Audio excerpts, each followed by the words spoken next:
সম্মানিত ভাইয়েরা আমার, সুতরাং আল্লাহর কোরআনুল কারীমের আলোচনা শোনার জন্য আপনারা আসছেন। এই কোরআনুল কারীম শ্রবণ করার পূর্বে একটা শর্ত আরোপ করেছেন, তিনি কে? জোরে বলেন, তিনি কে? এই জন্য আমি একটু টেস্ট করলাম যে আপনারা কতটা মনোযোগী আছেন।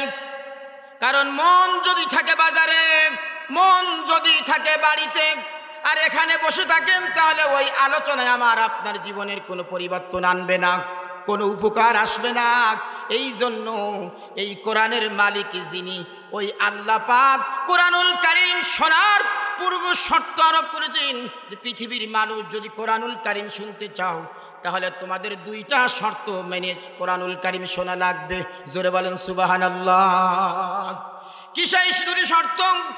আল্লাহ তাআলা বলে দিলেন, ওয়াইযা কুরিয়াল কুরআনু ফাসতামিউ লাহু ওয়া আনসিতু লাআল্লাকুম তুরহামুন। সূরা আরাফ 9 নম্বর পারার 15 নম্বর পৃষ্ঠার 11 নম্বর লাইনের 204 নম্বর আয়াত। এই আয়াত কারিমার ভিতরে 42টি হরফ আছে।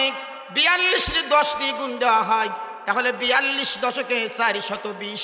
এই মুহূর্তে মহান আল্লাহ তাআলা আমাদের প্রত্যেকটা বান্দা বান্দির আমল নামায় 420টি নেকি দান করেছে। প্রিয় ভাইরা আমার, খেয়াল করেন, আল্লাহ তাআলা বলেন, ওয়াইযা কুরিয়াল কুরআন, যখন তোমাদের সামনে কোরআনুল কারীমের তিলাওয়াত হবে, কোরআনুল কারীমের তাফসীর হবে, কোরআনের বায়ান হবে, কোরআনের নসিহত হবে, ফাসতামিউ লাহু, অবশ্যই তোমরা কোরআনুল কারীমের ওই কথাগুলো মনোযোগ দিয়ে শ্রবণ করো। তাহলে কোরআন মনোযোগ দিয়ে শ্রবণ করা নফল না ফরজ? ডাইরেক্ট আল্লাহর হুকুম, ফাসতামিউ লাহু, অবশ্যই তোমরা মনোযোগ দিয়ে শুনবা। 2 নম্বর শর্ত, ওয়া আনসিতু, শোনার সময় তোমরা একেবারেই নিশ্চুপ থাকবা, কোন রকম কথা বলা যাবে না। নিশ্চুপ থেকে যদি কোরআন শুনতে পারো, আল্লাহ বলেন লাআল্লাকুম তুরহামুন, তাহলে আশা করা যায় তোমরা আমার দয়াপ্রাপ্ত, ক্ষমাপ্রাপ্ত, রহমতপ্রাপ্ত বান্দাদের দলভুক্ত হয়ে যাবে। প্রিয় ভাইরা আমার, এখন আমরা আল্লাহ পাকের দয়াপ্রাপ্ত, ক্ষমাপ্রাপ্ত, রহমতপ্রাপ্ত বান্দাদের দলভুক্ত হতে চাই কি চাই না? প্রত্যেকে চাই। তাহলে আমাদের শর্ত 2টা, কোরআনুল কারীম মনোযোগ দিয়ে শুনতে হবে। 2 নম্বর, শোনার সময় কোন রকম কথা বলা যাবে না। এই 2টো শর্ত মেনে যদি আমি আপনি কোরআন শুনতে পারি আর কোরআন বুঝতে পারি, ওই অনুযায়ী আমল করতে পারি, কসম আল্লাহর গ্যারান্টি, লাআল্লাকুম তুরহামুন, অবশ্যই ওরা আমার রহমতপ্রাপ্ত বান্দাদের দলভুক্ত হয়ে যাবে। প্রিয় ভাইরা আমার, তাহলে কোরআন শুনতে রাজি আছেন তো আপনারা? তাহলে আপনাদের দায়িত্ব কোরআন শোনা, আর আমার দায়িত্ব হলো কোরআনের কথা বলা। কারণ এত দূর থেকে আপনারা টাকা পয়সা খরচ করে আমার বাবার বানানো কেচ্চা কাহিনী গল্প বলার জন্য এখানে আনেন নাই, কথা কন ঠিক কিনা? এখানে আমাকে ডেকে নিয়ে আসছেন কোরআনুল কারীমের কথা বলার জন্য। সুতরাং এই চেয়ারে আমাকে বসাই দিয়েছেন, এখানে আমার একটা দায়িত্ব আছে না নাই? আমি যদি এই দায়িত্ব পালন না করি, দায়িত্ব অবহেলা করি, কিয়ামতের দিন আল্লাহ রাব্বুল আলামিন আমার আগুনের কাউসি দিয়ে আল্লাহ পাক জিহ্বাটা কেটে নিবে। এই জন্য আমি আমার দায়িত্ব পালন করার নিয়তেই আল্লাহর প্রতি তাওয়াক্কুল করে, ভরসা করে এখান বসে আমার বানানো কেচ্ছা কব না। আল্লাহ রাব্বুল আলামিন যে আখিরি কালাম দিয়েছে, এই কালামি রব্বানি থেকে আমি আপনাদের সামনে কথা বলতে চাই। আপনারা কি কোরআনুল কারীমের কথা শুনতে রাজি আছেন? সুতরাং আমার ভাইয়েরা, এখানে বসলে আল্লাহ তাদেরকে দায়িত্ব দিয়েছেন, যেই দায়িত্ব আল্লাহ রাব্বুল আলামিন নবীদেরকে দান করেছিলেন। বিশ্ব নবী মুহাম্মদ সাল্লাল্লাহু আলাইহি সাল্লামকে যখন দুনিয়াতে প্রেরণ করলেন, প্রেরণ করার পর একটা নির্দিষ্ট সময় যখন হলো, নির্দিষ্ট বয়স যখন উপনীত হলো রাসূল, তখন আল্লাহ তাআলা তার উপরে কোরআন নাজিল করলেন। কোরআন নাজিল করার পরে আল্লাহ পাক নবীকে ডেকে বলল, নবী তোমার উপরে যে কোরআন আমি নাজিল করেছি, এই কোরআনুল কারীম দিয়ে পৃথিবীর মানুষকে তুমি নসিহত করবে, উপদেশ দিবে, আল্লাহ ভোলা মানুষগুলোকে কোরআন দিয়ে আল্লাহর সাথে পরিচয় করাই দিবে। জোরে বলেন সুবহানাল্লাহ। কোরআন বলছে নাহানু আ'লামু বিমা ইয়াকুলুনা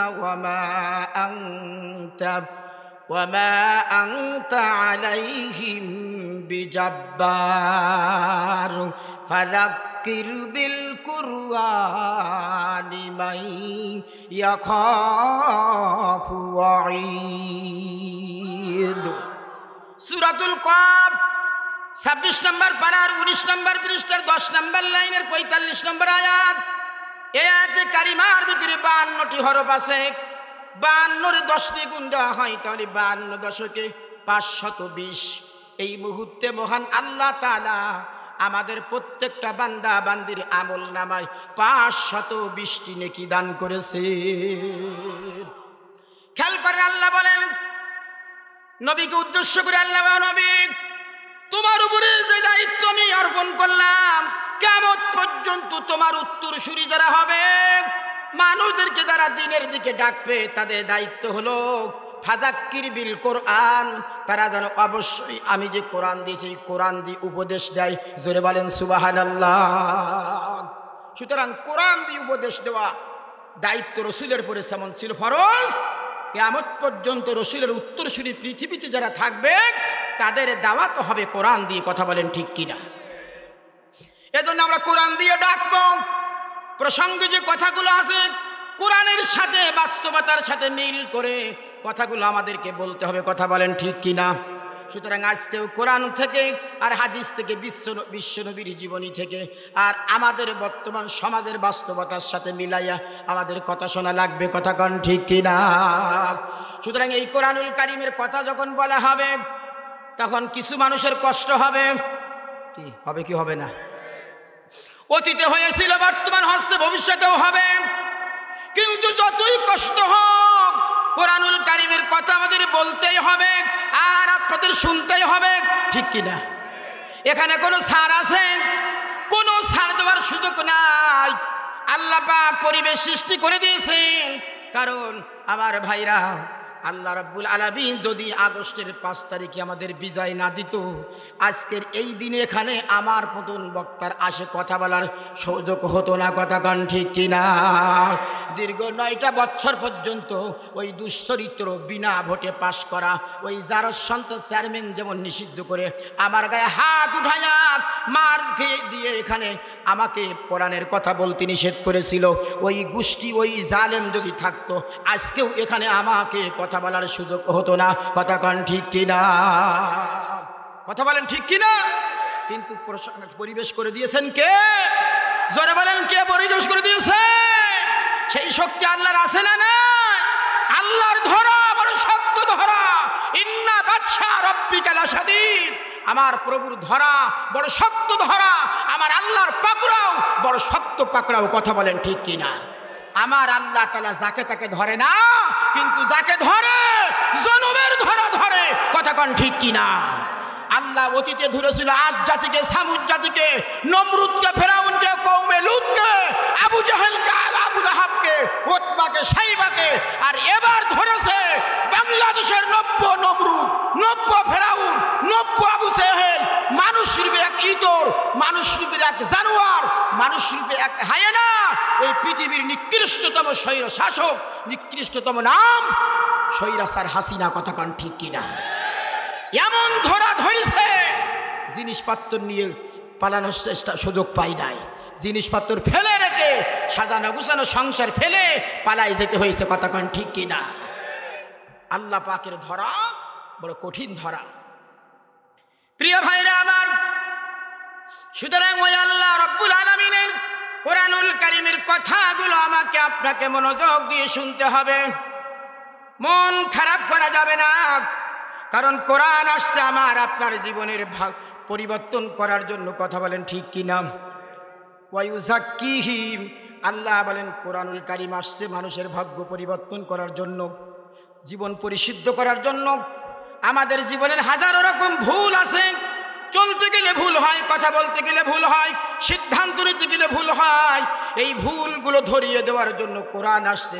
সুতরাং আমাদের জীবনের যেই ভুলগুলো আছে, এই ভুলগুলো কোরআনুল কারীম ধরিয়ে দিলে আমাদের শুধরায় সঠিক পথে চলা লাগবে কি লাগবে না। এই জন্য আজকের আমরা কোরআন থেকে সরাসরি কোরআন থেকে কথা বলবো। এই কোরআনুল কারীমকে রেখে কোরআনের মজলিস থেকে উঠে চলে যাবেন না তো? কারা কারা যাবেন একটু হাত তোলেন তো। বলে হুজুর বারবার ভুল করি না। ভুল একবার করে ঠকছি, আর কি ভুল করি? আপনারা কিন্তু সবাই দেখছেন, কেউ হাত তোলে নেই, সবাই থাকবে। কিন্তু এই ওয়াদা কি সবাই রাখতে পারবে? কথা কন পারবে? আমার তো মনে হয় না, কারণ বেগুনে পোকা নাই এটা বিশ্বাস করা ভুল। 70 টাকা 100 টাকা কেজি দিয়ে 120 টাকা কেজি বেগুন কিনে দেখছি, তারপরেও পোকা বেগুন দিয়ে একটা বাজছে। বাজে কে বাজে না? তো এখানে আমরা যারা সবাই আসছি, আমরা সবাই ওয়াদা করলাম যে আখেরি মোনাজাত পর্যন্ত থাকবো, কিন্তু সবার দ্বারা সম্ভব না। কিছু মানুষ এখান থেকে উঠবে, এটা আপনি বিশ্বাস করলেও সত্য, না করলেও সত্য, কারণ এ কথার দলিল দিয়েছেন কে? আমি কথা বলে আলোচনার দিকে চলে যাব। সম্মানিত হাজিরিন, এখানে যারা আমরা আসি, এরই ভিতর থেকে 2 শ্রেণীর মানুষ কোরআনুল কারীমের এই ময়দান থেকে উঠে চলে যাবে। কয় শ্রেণীর? এই 2 শ্রেণীর মানুষ, তাদের পরিচয় আল্লাহ কোরআনে দিয়েছে। আমি আপনাদের সামনে তাদের পরিচয় তুলে ধরব। যদি 2 শ্রেণীর মানুষ থাকে, যারা আছে তারা বুঝতে পারবো যে আসলে আমরা এই শ্রেণীর মানুষ। তাদেরকে কোনোভাবেই ধরে রাখা যাবে না। আমি কেন, স্বয়ং জিবরাইল এসে এখানে ওয়াজ করে, তারপর এই 2 শ্রেণীর মানুষ উঠে চলে যাবে। কারা তারা? তাদের পরিচয় কি? তারা দূরের কেউ না, তারা আমাদের এই ভাই বেড়া, আমাদের ভিতরেই আছি আমরা। প্রিয় ভাইরা আমার, কোন 2 শ্রেণীর মানুষ চলে যাবে কোরআনুল কারীম থেকে, তাদের পরিচয় আল্লাহ পাক কোরআনুল কারীমের ভিতরে দিয়ে দিয়েছেন স্পষ্ট ভাষায়। সুতরাং আমি জোর করে কাউকে কিছু বলতে পারবো না, বলবো না। আমি সেই কথা বলবো যে কথা আমার আল্লাহ কোরআনে বলে দিয়েছেন।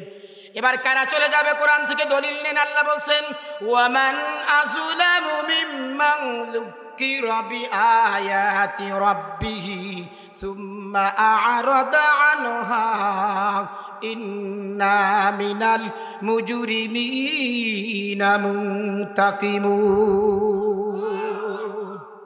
সূরাতুস সাজদা 21 নম্বর পারার 16 নম্বর পৃষ্ঠার 2 নম্বর লাইনের 22 নম্বর আয়াত।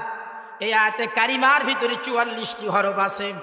ইমাম তিরমিজির বর্ণনা অনুযায়ী 44 10 দিয়ে গুণ দেওয়া হয়, তাহলে 44 দশকে 440। এই মুহূর্তে মহান আল্লাহ তাআলা আমাদের প্রত্যেকের আমল নামায় 440টি নেকি দান করেছে। এবার খেয়াল করেন কারা চলে যাবে, তাদের পরিচয় দিচ্ছেন আল্লাহ। ওয়ামান আযলামু, এই ওয়াও মানে এবং, মান মানে যে বা যারা, আযলামু এটা ইসমে তাফজিলের সিগা। আল্লাহ ছোট খাটো কোনো জালেমের কথা বলে নাই। আল্লাহ বলেন আমার আকাশের নিচেই জমিনের উপরে সবচাইতে বড় জালেম তারা। মিম্মান যুক্কিরা বিআয়াতি রাব্বিহি, যখন তাদের সামনে তার রবের আয়াত দিয়ে, কোরআন দিয়ে বয়ান করা হয়, কোরআন দিয়ে তাফসীর করা হয়, কোরআন দিয়ে ওয়াজ করা হয়, ওই কোরআনুল কারীমের ওয়াজগুলো, কোরআনের কথাগুলো ওই সমাজের বড় বড় জালেম যারা, ওই জালেমের বিপক্ষে চলে যায়। কোরআনের ওই সঠিক কথাগুলো জালেমের জীবনের সাথে মেলে না, জালেমের পরিবারের সাথে মেলে না, জালেমের সমাজের সাথে মেলে না, জালেমের রাষ্ট্রের সাথে মেলে না, জালেমদের কোনো জায়গায় মেলে না। তখন কোরআনুল কারীমের এই কথাগুলো সব জালেমদের বিপক্ষে চলে যায়, জালেমদের দলের বিপক্ষে চলে যায়, জালেমদের নেতার বিপক্ষে চলে যায়, যার কারণে জালেমদের মন খারাপ হয়ে যায়। আর মন যখনই খারাপ হয়ে যায়, সুম্মা আ'রাদা আনহা, অতঃপর তারা ওখান থেকে উঠে চলে যায়। আছে না এরকম মানুষ? কোরআনের সত্য কথা বললে নিজের জীবনে মেলে না, দলের সাথে মেলে না, দলের বিপক্ষে দেয়, নেতার বিপক্ষে দেয়। এই জন্য মন খারাপ করে উঠে চলে যাওয়ার মতন জালেম সমাজে আছে না নাই? অতীতে ছিল, এখনো আছে, কিয়ামত পর্যন্ত থাকবে এগুলো। কারণ পৃথিবীতে সব সহ্য করতে পারে জালেম, কিন্তু কোরআন সহ্য করতে পারে না। কথা কান ঠিক কিনা? এতদিন পর্যন্ত বাংলার জমিনে হাজার হাজার কোরআনুল কারিমের মাহফিলে 144 যারা জারি করে দিয়েছিল, এরা নামে মুসলমান হলেও এরা এই সমাজের সবচেয়ে বড় জালেম। কথা কোন ঠিক কিনা? এই জালেমদের অত্যাচারের কারণে কোরআনের কথা আল্লাহর জমিনে বলা যায় নাই। আলেমদেরকে তারা বেইজ্জতি করেছেন, আলেমদেরকে তারা অত্যাচার করেছেন, আলেমদের তারা অসম্মান করেছেন, অপমানিত করেছেন। আর যার ফলে রব্বুল আলামিন তাদের এমন অপমান করেছেন, এমন লাঞ্ছিত করেছেন, কিয়ামত পর্যন্ত পৃথিবীর ইতিহাসে স্বর্ণের অক্ষরে লেখা থাকবে। কথা বলেন ঠিক কিনা? এমন অপমান করেছেন যে নম ঠাকুরের মতন দাড়ি পর্যন্ত কামাইয়ে চলে গেছে। কথা কান ঠিক কিনা? কত বড় দুশ্চরিত্র হলে, কত বড় লম্পট হলে নবীর সুন্নাহ দাড়ি কেটে চুরি করে পালাই যায়। কথা কান ঠিক কিবা? কত বড় দুর্নীতিবাজ হলে এত বড় একটা কাজ করতে পারে? তাহলে চিন্তা করছেন তাদের অত্যাচারের মাত্রা কত ছিল? তারা নিজেরাও বুঝতে পেরেছিল যদি কখনো আমাদের হাত থেকে ক্ষমতা চলে যায়, ওই কাউয়া শয়তান বলেছিল কমপক্ষে 5 লাখ মানুষ মারা যাবে। কি বলে নাই? তাহলে চিন্তা করেন তারা নিজেরাই স্বীকার করেছে তারা কত বড় অপরাধী। কিন্তু 5 লাখ কি মারছি আমরা? বলেন মারছি? মারি নাই। শুধু রসুল সাল্লাল্লাহু আলাইহি ওয়াসাল্লামের আদর্শ ধারণ করি বুকে, এই জন্য করে আমরা তাদেরকে ক্ষমা করে দিয়েছি। না এই শয়তানদের অস্তিত্ব বাংলাদেশে থাকতো না। কথা কান ঠিক কিনা? প্রিয় ভাইরা আমার, সুতরাং আমি বলতেছিলাম আল্লাহ তাআলা বলেন সমাজের সবচাইতে বড় বড় জালেম যারা, এরা কোরআনুল কারীমের ময়দান থেকে উঠে চলে যাবে। কারণ কোরআনের সব কথা জালেমেরা সহ্য করতে পারে না। ইন্না মিনাল মুজরিমিনা মুনতাকিমুন, আল্লাহ বলেন নিশ্চয় এরকম পাপিষ্ঠ মুজরিমদের কাছ থেকে আমি আল্লাহ কিয়ামতের দিন অবশ্যই প্রতিশোধ গ্রহণ করব। তাদের কাছ থেকে আমি আল্লাহ কৈফিয়ত নিব। সুতরাং প্রিয় ভাইরা আমার, জালেম যারা তারা উঠে চলে যাবে। সুতরাং এখান থেকে যে বা যারা উঠবে তারই বুঝবেন ওটা জালেমদের অন্তর্ভুক্ত হয়ে যাবে। কতক্ষণ ঠিক কিনা? এবার ডাইনি বামের পিছনে তাকাই দেখবেন কোনটা ওঠে। কি দেখবেন কোনটা ওঠে? যেটা ওঠে আল্লাহর কসম, কোরআনের দলিল আপনি লিখে নিয়ে যান, সূরা সাজদার 22 নম্বর আয়াত। আপনি যে তাফসীর দেখবেন যে জালেম ছাড়া কোরআনের ময়দান থেকে কেউ উঠে চলে যায় না। মন খারাপ করে কেউ চলে যাবে না। একবার ব্রাহ্মণবাড়িয়া গেলাম একটা মাহফিল করতে। মাহফিল করার পরে একবার যখন ওয়াজ করা শুরু করলাম, এই কথা বললাম, তখন কিছুক্ষণ পরে মুরব্বী একটা উঠে আমারে 3টে আঙ্গুল দেখায়। কয়টা? 3টে আঙ্গুল দিয়ে উঁচু করে দাঁড়াইছে। আমি বললাম চাচা 3 আঙ্গুল দিয়ে কি বুঝান? হেফজোখানে যখন পড়ছি তখন পেশাব লাগলে আমরা 1 আঙ্গুল দেখাইতাম, হুজুর বুঝতো পেশাব লাগছে ছেড়ে দিত। কি তাই তো করতাম না? বাথরুমের চাপ আসলে 2 আঙ্গুল দেখাইতাম, বললি হুজুর বুঝতো যে এর বাথরুমের চাপ আসছে। কিন্তু 3 আঙ্গুল তো দেখাই নাই। চাচা 3 আঙ্গুল মানে কি? মুরব্বী আমার 3 আঙ্গুলের ব্যাখ্যা দিলেন। হুজুর 3 আঙ্গুল বোঝেন না? 3 আঙ্গুল মানে 3 আঙ্গুলের নেশা আছে না অনেকের। আমি বললাম চাচা 1 আঙ্গুল আর 2 আঙ্গুলের জন্য ছাড় আছে, কিন্তু 3 আঙ্গুলের উপরে 144 জারি করে দিলাম। আজকেও এই ময়দানে 1 আঙ্গুল আর 2 আঙ্গুলের জন্য পেশাব পায়খানার জন্য ছাড় আছে, কিন্তু 3 আঙ্গুলের জন্য কোনো ছাড় নাই। 144 জারি। এই 144 জারিকে উপেক্ষা করে যদি কেউ উঠে চলে যায়, বুঝতে হবে ও কোরআনের ভাষায় ছোটখাটো জালেম না, ওটা চিহ্নিত বড় জালেম। কথা কোন ঠিক কিনা? এটা ফাজলামতির জায়গা, এটা কোরআনের মজলিস। প্রিয় ভাইরা আমার, তাহলে তাকাই দেখবেন কোনটা ওঠে। 2 নাম্বার আরেক শ্রেণীর মানুষ উঠে চলে যাবে। এদের সংখ্যাটাই বেশি। তারা কারা? তাদের পরিচয় দিতে দেওয়ার আগে আমি একটু ছোট্ট একটা ইতিহাস আপনাদেরকে শোনাই।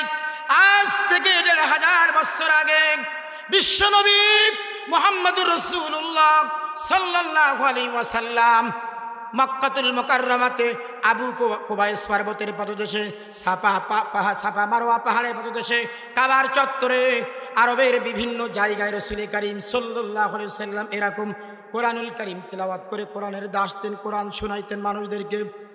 বিশ্বনবীর জবানে কোরআন শোনার জন্য মক্কার হাজার হাজার মানুষ সমবেত হতেন। কারণ এমন সুন্দর কণ্ঠ আল্লাহ তাকে দান করেছিল। নবীজি যখন কোরআন তেলাওয়াত করত, ওই নবীজির পবিত্র জবানের তিলাওয়াত এতটা মধুর ছিল, মানুষ তো দূরের কথা, ওই জিন জাতি পর্যন্ত রসুলের মুখে কোরআন শুনে তারা, কোরআনুল কারীমদের শুনে তারা ঈমান এনেছে। প্রিয় ভাইরা আমার, রাসূলুল্লাহর মুখে কোরআন তেলাওয়াত শুনে ওমরের মতন শক্ত হৃদয়ের মানুষের মনটা গুলে যে তিনি ইসলাম ধর্ম গ্রহণ করেছেন, কোরআনকে বুকে টেনে নিয়েছেন। ওই রাসূলুল্লাহর মুখে যখন কোরআন শোনার জন্য হাজার হাজার মানুষ সমবেত হয়েছিল, রাসূল কোরআনুল কারীম থেকে নামাজের কথা, রোজার কথা, হজের কথা, যাকাতের কথা, জিকিরের কথা, তালিমের কথা, জান্নাতের কথা, জাহান্নামের আযাবের কথা, সুন্দর সুন্দর মিষ্টি মিষ্টি কথাগুলো বলতেছিল। আর উপস্থিত হাজার হাজার শ্রোতা সবাই শুনতেছিল, আর তাদের নিজেদের অজান্তে চোখের পানিগুলো টপ টপ করে পড়তেছিল। ওই সময় আল্লাহ রাব্বুল আলামিন বিশ্ব নবীর উপর ওহী নাজিল করলেন, নবী তোমার উপরে আমি আল্লাহ যে কিতাব নাজিল করেছি, মা ফাররাতনা ফিল কিতাব, এই কিতাবের ভিতরে আমি আল্লাহ তাআলা কোনো বিষয় বাদ দেই নাই, সব বিষয়ের নিখুঁত বর্ণনা আমি আল্লাহ তাআলা তোমার পরে যে কোরআন নাজিল করেছি এই কোরআনে দিয়ে দিয়েছি। তিবিয়ানাল লিকুল্লি শাইইন, প্রত্যেকটা বিষয়ের বর্ণনা আমি কোরআনে দিয়েছি। দেশে কি দেয় নাই? এমন কোনো সমস্যা নাই যে এই সমস্যার সমাধান এই কোরআনে নাই। কথা বলেন ঠিক কিনা? আল্লাহ ডাক দিয়ে, হাবিব যেই কোরআন তোমার উপরে নাজিল করেছি, এই কোরআনুল কারীমের ভিতরে সব কথা আমি বলে দিয়েছি, কোনো কথা বাদ রাখি নাই। সুতরাং তুমি এই কোরআনুল কারীমের কথাগুলো ওপেনলি মানুষের সামনে বলে দাও। কোরআন দিয়ে ব্যক্তিগত জীবন চালাইতে হবে, কোরআন দিয়ে পরিবার চালাইতে হবে, কোরআন দিয়ে সমাজ চালাইতে হবে, কোরআন দিয়ে রাষ্ট্র চালাইতে হবে, কোরআনুল কারীমের বিচার মানতে হবে, কোরআন দিয়ে অর্থনৈতিক দিক চালাইতে হবে, সকল অঙ্গনে কোরআন দিয়ে মানতে হবে। এই কথা যখন বিশ্বনবী বলে দিতে লাগলো, কোরআন দিয়ে বিচার করতে হবে, সুদ খাওয়া যাবে না, ঘুষ খাওয়া যাবে না, চুরি করা যাবে না, জেনা করা যাবে না, বেবিচার করা যাবে না, অন্যায় করা যাবে না, জুলুম নির্যাতন করা যাবে না, এরকম শক্ত কথা যখন বলা শুরু করলেন, আল্লাহর নবী তাকাই দেখেন, একটু আগে জান্নাতের কথা শুনে যেই সমস্ত মানুষগুলো আনন্দ করতেছিল, জাহান্নামের ভয়াবহ বর্ণনা শুনে যারা চোখে পানি আনছিল, সেই মানুষগুলো কোরআন দিয়ে রাষ্ট্র চালানোর কথা শুনে রাজনীতি মনে করে কোরআনের ময়দান থেকে ওঠা শুরু করে দিল। আছে না নাই? যান বাবাজি যান, আপনার জন্য ছাড় আছে, কিন্তু যুবকদের জন্য ছাড় নাই। কিন্তু 2 ঘন্টা 2.5 ঘন্টা যদি কোরআনের মজলিসে যুবক বসে না থাকতে না পারে, তাহলে ওই যুবকের বিয়ে দিলে ওর বউ থাকবে কোন? ওর হয়তো ইন্ডিয়ান হারবাল নাই তো কলকাতা হারবাল দেখার লাগবে। কথা কন ঠিক কিনা? আর কি গজব আসছে রে, ফেসবুক তো খোলা যায় না, শুধু কবিরাজদের ইয়াড আর কবিরাজদের ইয়াড। কথা কন ঠিক কিনা? প্রিয় ভাইরা আমার, আমি বলতেছিলাম রাসূলুল্লাহ সাল্লাল্লাহু আলাইহি সাল্লামের মুখে জান্নাতের কথা শুনে আনন্দ পাচ্ছিল, জাহান্নামের কথা শুনে ভয়ে চোখের পানি ফেলে কাঁদতেছিল। কিন্তু যখনই রাসূল বললেন কোরআন দিয়ে বিচার পরিচালনা করতে হবে, সুদ খাওয়া যাবে না, চুরি করলে হাত কেটে দিতে হবে, জেনা করলে পাথর মেরে ছন্নছাড় করে দিতে হবে, এই কথা যখন বললেন, ওই মানুষগুলো, ওই চোখে পানিওয়ালা মানুষগুলো আস্তে করে রাসূলুল্লাহর প্রতি অপবাদ্রে যে রাজনীতি শুরু করছে হুজুর, এই বলে ওঠা শুরু করে দিল। শ্রোতা যখন উঠতে লাগলেন, রাহমাতুল লিল আলামিন বড় কষ্ট পেয়ে গেলেন মনে। রাসূলুল্লাহর মনে কষ্ট আমার আল্লাহ সহ্য করতে পারলেন না। ডাক দিয়ে কয়, হাবিব মন খারাপ করবেন না, কাঁদবেন না, চোখের পানিগুলো মুছে ফেলো হাবিব, কারণ আমি আল্লাহ সব সহ্য করতে পারি। বন্ধু তোমার কষ্ট দেখলে আমি আল্লাহ সইতে পারি না। ও বন্ধু তুমি কেঁদো না, তোমার সামনের থেকে শ্রোতা উঠে যায়, এই জন্য তুমি কান্দো, এই জন্য তোমার মনে ব্যথা। কেঁদো না বন্ধু, তোমার সামনের মুসল্লিরা ওরা নামাজ পড়লে কি হবে, রোজা রাখলে কি হবে, হজ করলে কি হবে, যাকাত দিলে কি হবে, জিকির করলে কি হবে, তালিম করলে কি হবে, আমি আল্লাহ জানি ওদের অন্তরের খবর, তুমি জানো না। ওরা ইমানদার বলে দাবি করলে কি হবে, আমি আল্লাহ গ্যারান্টি দিলেন, লাং তুমিন, কখনোই ওদের ইমান কলিজার ভিতরে ইমান প্রবেশ করে নাই। লাং তুমিন, লামে তাকিদ দিয়ে আল্লাহ বলছেন যে আমি গ্যারান্টি দিলাম, লাং তুমিন, কখনোই ওদের কলিজায় ইমান প্রবেশ করে নাই, করবেও না। ওরা এই সমাজের চিহ্নিত মুনাফিক। জোরে বলেন ঠিক কিনা? কারণ বক্তার সামনের থেকে যে শ্রোতা উঠে চলে যায়, বক্তা কষ্ট পায় কি পায় না? মন খারাপ হয় কি হয় না? এই আপনারা কি সুন্দর পরিবেশে বসে আছেন, এখন যদি আস্তে আস্তে করে উঠতে থাকেন, তাহলে আমার কষ্ট লাগবে না? মন খারাপ হবে না যে সুদূর সাতক্ষীরা থেকে এত কষ্ট করে আসলাম কোরআনের কথা শোনানোর জন্য? আর মানুষগুলো কোরআনের কথা বলার শোনার পরে মন খারাপ করে চলে যাচ্ছে, তাহলে আমি ব্যথা পাবো কি পাবো না? এটাই স্বাভাবিক। ঠিক রাসূলুল্লাহ মনে কষ্ট পেলেন। আল্লাহ তাআলা সাথে সাথে বিশ্ব নবীর উপরে ওহী নাযিল করলেন। জিবরাইলকে ডাক দিয়ে কয়, জিবরাইল আর দেরি করো না, তাড়াতাড়ি আমার বন্ধুর কাছে মেসেজ নিয়ে যাও। আমার বন্ধু মন খারাপ করেছে, কারণ বন্ধুর পিছের মুসল্লিরা উঠে চলে যাচ্ছে, কোরআন শুনতে চাচ্ছে না। যারা রসুলের পিছে মুসল্লি ছিল, রসুলের মতন রুকু করতেন। সূরা রদের তাফসিরে আসছে, ইব্রাহিমের তাফসিরে আসছে, রসুলের পিছের মুসল্লি যারা ছিল রসুলের মতন রুকু করতো, রসুলের মতন সেজদা করতো, রসুলের মতন টুপি, রসুলের মতন পাগড়ি, রসুলের মতন দাড়ি, রসুলের মতন জুব্বা, রসুলের সাথে জিহাদের ময়দানে যাইতো, রসুলের মতন করে তিলাওয়াত করতো, রসুলের মতন স্ত্রীদের পর্দায় রাখতো। কিন্তু কোরআনুল কারীম দিয়ে রাষ্ট্র চলুক এটা চাইতো না। এরকম মুসল্লি আমাদের সমাজে আসে না? না পালপড়া মুসলমান আছে না? এরকম হাজি আছে না? ও হজ করে আসছে কোরআনের বিধান অনুযায়ী। ওই কোরআন দিয়ে যদি বলা হয় রাষ্ট্র চালাও, তখন দেখা যায় কিছু হাজি নামের কুলাঙ্গার, তাদের মনটা খারাপ হয়ে যায়। কথা কন ঠিক কিনা? কিছু নামাজি রূপের মুনাফিকের মন খারাপ হয়ে যায় যে হুজুর এবার রাজনীতি শুরু করেছে। কথা কন ঠিক কিনা? কোরআনের কথা বললে তোমার রাজনীতি মনে হয় তুমি একটা কপাল পড়া। কথা কন ঠিক কিনা? তাহলে এরকম মুসল্লি রসুলের সময়ও ছিল, আমাদের সমাজেও আছে, কিয়ামত পর্যন্ত থাকবে। আল্লাহ ডাক দিয়ে, হাবিব আমার পক্ষ থেকে তোমাকে জানাই দিলাম, যারা উঠে চলে যাচ্ছে তোমার পিছের মুসল্লি, তুমি তো মনে করে এরা তো পাক্কা মুসল্লি, কারণ দাড়ি টুপি জুব্বা তিলাওয়াত, এদের ইমানদারি দেখলে মনে হবে এরা এইমাত্র আল্লাহর জান্নাত থেকে পালায় আসছে। কি ওদের চাল চলন চলাফেরা কথাবার্তা ভাবভঙ্গি দেখলে মনে হবে জান্নাত থেকে পালায় আসছে। কিন্তু তুমি জানো না ও নবী, তুমি জানো না ওরা কারা, ওদের পরিচয় আমি আল্লাহ তাআলা তোমার কাছে তুলে ধরলাম। সাথে সাথে আল্লাহর পক্ষ থেকে কোরআনুল কারীমের ওহী নাজিল হয়ে গেল। ওয়াইদা কিলা লাহুম তাআলাউ ইলা মা আনজালাল্লাহু ওয়া ইলার রাসূলি রাআইতাল মুনাফিকিনা ইয়াসুদ্দুনা আনকা সুদুদা। সূরা নিসা 5 নম্বর পারার 7 নম্বর পৃষ্ঠার 1 নম্বর লাইনের 61 নম্বর আয়াত। এই আয়াতে কারিমার ভিতরে 62টি হরফ আছে। 62-রে 10 দিয়ে গুণ দেওয়া হয়, তাহলে 62 দশকে 620। এই মুহূর্তে মহান আল্লাহ তাআলা আমাদের প্রত্যেকের আমল নামায় 620টি নেকি দান করেছে। প্রিয় ভাইরা আমার খেয়াল করেন, এবার আল্লাহ তাআলা ডাকতে কই, ওয়াইদা কিলা লাহুম, ও নবী যখন তুমি ওদেরকে ডাকবা, ডাক দিবা যে তাআলাও এসো, ইলা মা আনজালাল্লাহ, আল্লাহ যেটা নাজিল করেছেন সেটার নাম কি? ইলা মা আনজালাল্লাহ। তাআলা যখন ডাক দিন ইলা এসো, এইদিকে মা আনজালাল্লাহ, আল্লাহ যেটা নাজিল করেছে ওই দিকে আসো, অর্থাৎ কোরআনের দিকে আসো। কোরআন দিয়ে যখন ডাকবেন তখন আপনি দেখবেন ওই মজলিসের ভিতরে আপনি দেখবেন রাআইতাল মুনাফিকিনা, শুধুমাত্র কেবলমাত্র মুনাফিক যারা, আপনি দেখবেন ইয়াসুদ্দুনা আনকা সুদুদা, ওই মজলিস থেকে আপনি উঠে যেতে দেখবেন শুধুমাত্র মুনাফিকদেরকে। কথা কান ঠিক কিনা?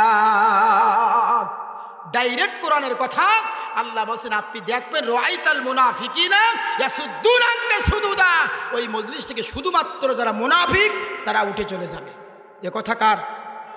তাহলে আমরা সূরা সাজদার 22 নম্বর আয়াতে পেলাম জালেমেরা উঠে চলে যাবে, সূরা নিসার 61 নম্বরের আয়াতে পেলাম মুনাফিকে উঠে চলে যাবে। তাহলে জালেম আর মুনাফিক এই দুই শ্রেণীর মানুষ কোরআনের ময়দানে সব শেষ পর্যন্ত থাকতে পারবে না, কারণ কোরআন থেকে এরা হেদায়েত দিতে পারবে না। আল্লাহ পাক বলেছেন, আল্লাহু লা ইয়াহদিল কওমিজ জালিমিন, কোন জালেমদের কপালে আমি হেদায়েত রাখি নাই, হেদায়েত দেই নাই, দিচ্ছি না, কিয়ামত পর্যন্ত জালেমদের আমি হেদায়েত দিব না। তাহলে জালেমরা হেদায়েত পাবে না, কারণ এত 2 ঘন্টা 2.5 ঘন্টা যদি 1-1.5 ঘন্টা কোরআনুল কারীমের সংস্পর্শে বসে থাকে, তাহলে যত বড় হৃদয়ের শক্ত হৃদয়ের মানুষ হোক না, কোরআনের আকর্ষণে কোরআনের মহাব্বতে ওর দিলটা নরম হয়ে যাবে, হেদায়েতের রাস্তা পেয়ে যাবে। এই জন্য করে হেদায়েত যেন না পায় ও আস্তে করে তার আগেই হাঁটা দেবে। কথা কান ঠিক কিনা? এই জন্য আমার ভাইয়েরা, আমি বেশি কষ্ট দিব না আপনাদেরকে, খুব কম টাইমে আপনাদেরকে ছেড়ে দিব। এই জন্য অনুরোধ করে যাব, এই কোরআনুল কারীমের এই আলোচনা শুনে, এটা আমাদের জন্য ফরজ, এটা নফল কোনো ইবাদত না, এটা হলো ফরজ। ছোট্ট করে আপনাদেরকে বলে দেই, এই পৃথিবীতে যত ফরজ বিধান আছে, সব ফরজের বড় ফরজ কোনটা বলুন তো? যত ফরজ বিধান আছে আমাদের উপরে, সব ফরজের বড় ফরজ কোনটা? কি কেউ বলতে পারলেন না? কেউ মনে করে নামাজ সবচেয়ে বড় ইবাদত নামাজ। এই কথাটা সত্য না। নামাজ অনেক পড়ে, সব ফরজের বড় ফরজ। এক নাম্বার ফরজ হলো কোরআনুল কারীমের জ্ঞান অর্জন করা। কথা বলেন ঠিক কিনা? বিশ্বনবীকে যখন আল্লাহ ওহী দিয়েছিল, নামাজের কথা বলে নাই, রোজার কথা বলে নাই, হজের কথা বলে নাই। রসুলকে বলেছিল, ও নবী ইকরা, তুমি পড়ো, তোমার রবের নামে পড়ো। কথা কন ঠিক কিনা? সুতরাং কোরআন পড়ার কথা আল্লাহ পাক রসুলের পরে প্রথম ফরজ বিধান হিসেবে নাজিল করলেন। কিয়ামত পর্যন্ত নবীর উম্মত যারা হবে তাদের উপরে এই ফরজ প্রথম ফরজ। কারণ পৃথিবীতে আমরা যা কিছু শিখেছি, যা কিছু জেনেছি, যা কিছু পেয়েছি, সব কিন্তু কোরআন থেকে পেয়েছি। কথা কন ঠিক কিনা? আল্লাহ যে আছে এটা আমরা পাইছি কোথায় বলেন? আল্লাহ যে আমাদের সৃষ্টি করেছেন এটা আমরা পাইছি কই? নবী যে আখিরি নবী, শেষ নবী, বিশ্ব নবী, এটা পাইছি কোথায়? নামাজ যে পড়ি পাইছি কোথায়? হজ করি পাইছি কোরআনে, যাকাত দেই পাইছি কোরআনে। যত ইবাদত আছে, যা কিছু পৃথিবীতে আছে, শিখেছি, জেনেছি, সব কিছু কিন্তু কোরআন থেকে শিখেছি। এই জন্য সব কিছু জানার আগে কোরআন জানা আমাদের উপরে ফরজ। কোরআন জানলেই মানুষ পৃথিবীর সব কিছু জানতে পারবে, শিখতে পারবে, বুঝতে পারবে। কোরআন যারা জানবে না, কোরআন যারা শিখবে না, এরা দুনিয়ার কিচ্ছু জানবে না। এই জন্য সব ফরজের বড় ফরজ হলো কোরআন জানা, কোরআনের জ্ঞান অর্জন করা, কোরআনুল কারীম জানা। সুতরাং এই কোরআনের মজলিসে আসলে কোরআন জানা যায় কি যায় না? জোরে বলেন, জানা যায় কি যায় না? শরীয়তের বিধানগুলো জানা যায়। কারণ এই কোরআনুল কারীমের ভিতরে একটা নাই, দুটো নাই, আল্লাহ রাব্বুল আলামিন 500 শরীয়তের মৌলিক বিষয় দান করেছেন, বিধান দিয়েছেন 500। জোরে বলেন সুবহানাল্লাহ। কয়শো বিধান? 500 বিধান আল্লাহ দান করেছেন। এই 500 বিধানের একটা বিধান, একটা নীতি যদি কারোর জীবন থেকে বাদ পড়ে যায়, ওই মানুষটা তখন আর ঈমান থাকে না, ওই ঈমান হারা বেঈমান হয়ে যায়। ছোট্ট একটা উদাহরণ দিলে বুঝতে পারবেন। প্রিয় ভাইরা আমার, মনে কষ্ট নেবেন না, আমি আপনাদেরকে বোঝানোর জন্য বলতেছি কোরআনের কথাগুলো। উজুর ফরজ কয়টা বলেন? 4টা ফরজ। উজুর ফরজ মনে করেন 3টা ফরজ আমরা খুব সুন্দর করে করলাম, একটা ফরজ বাদ দিলাম, উজু কি হবে? এই কথাটা কি বুঝতে কষ্ট হয়েছে? উজুর 4টা ফরজ, 3টে সুন্দরভাবে করলাম, মুখ ধুলাম, হাত ধুলাম, মাথা মাসে করলাম, পা ধুলাম না, উজু হবে? উজু না হলে, উজু যদি না হয় নামাজ হবে? 3টে তো করেছি, 3টে ফরজ আদায় করেছি যথাযথ, কিন্তু একটা না করার কারণে আমার ওই 3টার কোনো মূল্য আছে? ওই 3টার কোনো দাম আছে? দাম নাই। এরপরে নামাজের বাইরে আর ভিতরে কয় ফরজ? 13 ফরজ। বাইরে ভিতরে 13 ফরজ। 13টা ফরজের মনে করেন 12টা সুন্দর করে করলাম, একটা ফরজ বাদ দিলাম, কিরাত পড়লাম না, নামাজ কি হবে? হবে? 12টা করলাম, একটা বাদ দিছি, তাহলে নামাজ হবে না। এই কথাটা বুঝতে যেমন কষ্ট হয় নাই, ঠিক অনুরূপ ভাবে উজুর 4 ফরজের 3টে করলে একটা না করার কারণে 3টের যেমন কোনো মূল্য থাকে না, উজু হয় না। নামাজের বাইরে ভিতরে 13 ফরজের 12টা করলাম, একটা বাদ দিলাম, নামাজ যেমন হলো না। ঠিক ইমানদার ঈমান আনার পরে ঈমানটা ধরে রাখার জন্য ফরজ বিধান দিয়েছেন আমার আল্লাহ পাক এই কোরআনুল কারীমের ভিতরে 500। জোরে বলেন সুবহানাল্লাহ। এখন সেই 500 বিধান কি? নামাজ, রোজা, হজ, যাকাত, জিকির, আজকার, তাসবিহ, তাহলিল, এভাবে করে গুনে গুনে 10টাও মানে আমরা জানি না। বাদ বাকিগুলো কি? সাধারণ মানুষ তো দূরের কথা, আমরা অনেক হুজুররাও জানি না। কথা কর না কে? সেই 500 শরীয়তের মৌলিক বিষয় কি তো জানি না। তো কিসের মুসলমান দাবি করি, কিসের ইমানদার বলে দাবি করি? আল্লাহ যে আমাদের বিজয় দিচ্ছে না তার কারণ খুঁজে পেয়েছি আমি। আসলে আমরা তো আল্লাহর ওয়াদা যে আমি মোমেনদের বিজয় দিব, ইমানদারদের বিজয় দিব, কিন্তু যে বিজয় যে ইমানদারকে আল্লাহ দিয়ে দেওয়ার জন্য ওয়াদা করেছেন, আল্লাহ পাকের সেই ওয়াদা অনুযায়ী আমরা সেই ইমানদার হতে পারি না। কথা বলেন ঠিক কিনা? সুতরাং প্রিয় ভাইরা আমার, শরীয়তের 500 মৌলিক বিষয়ের 10টাও মানে আমরা বলতে পারি না, জানি না, আর বাদ বাকিগুলো কি আমরা কোনোদিন খোঁজও নেই নাই। এই জন্য ওই বিষয়গুলো কোরআনের তাফসীর মাহফিলে আসলে এগুলো জানা যায় কি যায় না। এই জন্য এই কোরআনুল কারীমের মাহফিল এটা ছোটখাটো ইবাদত নয়, এটা বড় একটা ইবাদত। রাসূলুল্লাহ বলেছেন, কোরআনের একটা আয়াত বোঝার জন্য যদি 1 ঘন্টা কেউ সময় ব্যয় করে, কমপক্ষে 500 রাকাত নফল নামাজ পড়লে যে পরিমাণ সওয়াব হয়, ওই পরিমাণ সওয়াব আল্লাহ তাআলা তাদের আমল নামায় দিয়ে দেয়। সুতরাং প্রিয় ভাইরা আমার, এই কোরআনুল কারীমের জ্ঞান অর্জন করা, কোরআনুল কারীম জানা, কোরআনুল কারীমের জ্ঞান অর্জন করা, কোরআন আমল করা, এটা আমাদের জন্য ফরজ। সুতরাং এই মাহফিল এটা নফল ইবাদত না, এটা আমার আপনার জন্য ফরজ ইবাদত।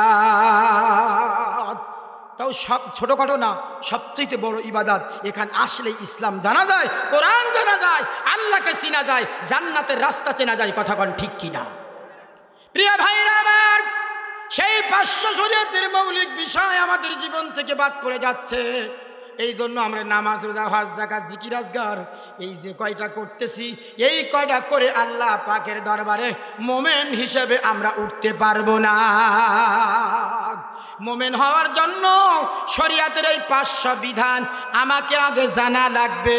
জানাও ফরজ, মানাও ফরজ। কতক্ষণ ঠিক কিনা? কিন্তু কিছু সুবিধাবাদ, জিন্দাবাদ মানুষ আছে আমাদের সমাজে। সমাজে একটা কথা প্রচলিত আছে যে জানার নাম ইসলাম না, মানার নাম ইসলাম। এই কথাটা আছে না?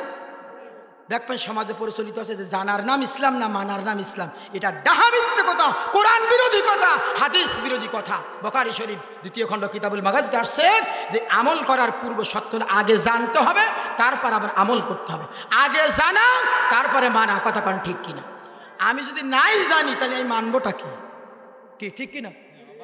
আগে জানা, আগে জানতে হবে। সুতরাং এই জানাটা আগে আমাদের ফরজ।